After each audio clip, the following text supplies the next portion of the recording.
Bom, a vida devocional de um pastor, ela não é diferente da vida de um bom cristão, né? Deveria ser. Nesse sentido, eu poderia falar de duas coisas. A primeira é a prática da oração e da leitura da palavra.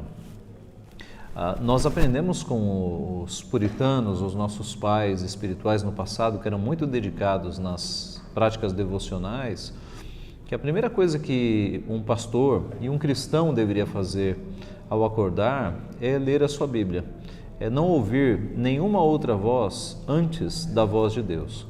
E a partir da leitura da Bíblia, ele meditar naquilo que ele leu.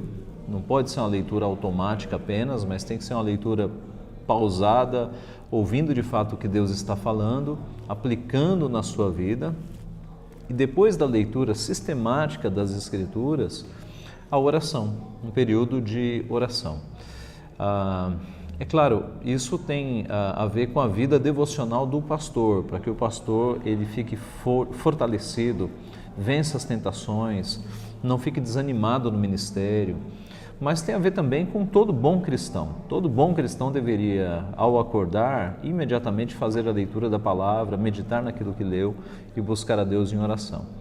Um outro aspecto importante da vida do pastor e de um cristão aplicado de uma forma geral é separar um dia por semana para se aplicar focado nas coisas de Deus.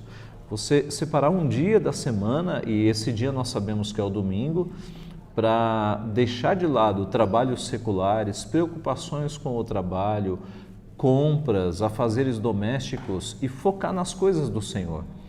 Aqui na nossa cultura ocidental, muitos de nós têm o privilégio de ter 2 dias de descanso. Geralmente, a maioria de nós tem o sábado e o domingo. Deus nos deu 6 dias para fazermos tudo aquilo que nós precisamos fazer.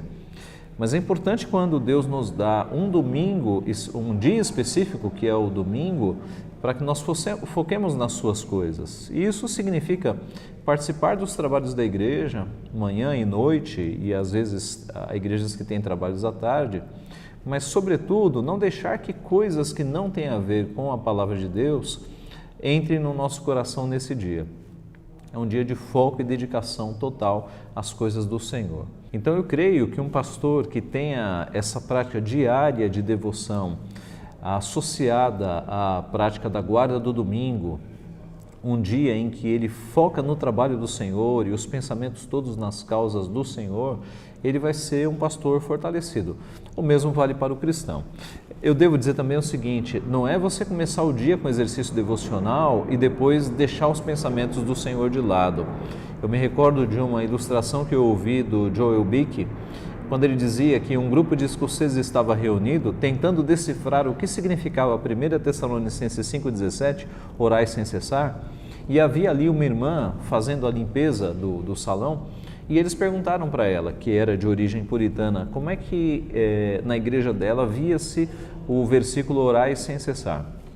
E ela respondeu assim, é simples, quando eu acordo de manhã e eu visto as minhas roupas, eu oro para que Deus me vista com vestes de justiça. Quando eu vou para o café da manhã, na medida em que eu me alimento, eu oro a Deus para que Ele me alimente também com a sua palavra. E quando eu limpo a casa, limpo os móveis, limpo o chão, eu estou orando para que Deus limpe a minha vida de todos os pecados. Então, o orar sem cessar é uma prática em que, em todo o seu dia, no ônibus, no trabalho, na escola, você continua em sintonia com Deus, levando os seus pedidos ao Senhor. Então, essas práticas, quando são levadas a sério, tanto na vida do pastor como na vida dos crentes, elas nos fortalecem, elas mantêm a nossa comunhão com Deus e, de fato, nos preparam para as dificuldades da vida.